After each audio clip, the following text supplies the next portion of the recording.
আসসালামু আলাইকুম ভিউয়ার্স, আজকে আপনাদেরকে একদম গাজীপুর সিটি কর্পোরেশনের 40 ফিট পাকা প্রশস্ত রাস্তার পাশে 11 কাঠা জমির ভিডিও দেখাচ্ছি। আপনারা স্ক্রিনে এখন যে জমিটা দেখতে পাচ্ছেন, এই জমিটা বিক্রি করা হবে। একদম সমতল উঁচু জমি, একদম সকল কাগজপত্র আপডেট, খাজনা খারিজ করা আছে। আর আপনারা এখন যে রাস্তাটি দেখতে পাচ্ছেন, এই রাস্তাটি একদম ঢাকা ময়মনসিংহ হাইওয়ে পুরাবাড়ি বাজার বাস স্ট্যান্ড থেকে সরাসরি সোজা চলে আসছে একদম জমির সামনে।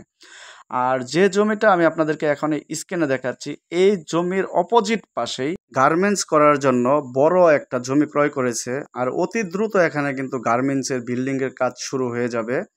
আর এখন যে রেটে আপনারা এই জমিটা পাচ্ছেন, যখন এখানে গার্মেন্টসের কাজটা শুরু হয়ে যাবে তখন কিন্তু আর এই রেটে জমিটা পাবেন না। আর এই জমির খুবই কাছাকাছি মসজিদ, মাদ্রাসা, স্কুল, কলেজ, বাজার। তো আমি জুম করে আপনাদেরকে দেখাচ্ছি, এখানেই কিন্তু বাজার। আর এই বাজারের কাছেই কিন্তু আপনার রানিং একটি গার্মেন্টস আছে। এটা কিন্তু রানিং ভাড়া এরিয়া। অনেকে আছে যে এরকম পাকা রাস্তার পাশে একটু বেশি পরিমাণ জমি কিনে রুম করে ভাড়া দিতে চাচ্ছেন, অথবা মিনি ফ্যাক্টরি করতে চাচ্ছেন, অথবা গোডাউন করে ভাড়া দিতে চাচ্ছেন, তারা কিন্তু এই জমিটা অতি দ্রুত দেখতে পারেন। জমিটা গাজীপুর সিটি কর্পোরেশনের 21 নং ওয়ার্ডের ভিতরে বিপ্রবর্থা মৌজায়। আর এই জমির খুবই কাছাকাছি অসংখ্য মিল ফ্যাক্টরি রানিং আছে। তো ভিউয়ার্স, এই জমিটা প্রতি কাঠা 8,50,000 টাকা করে।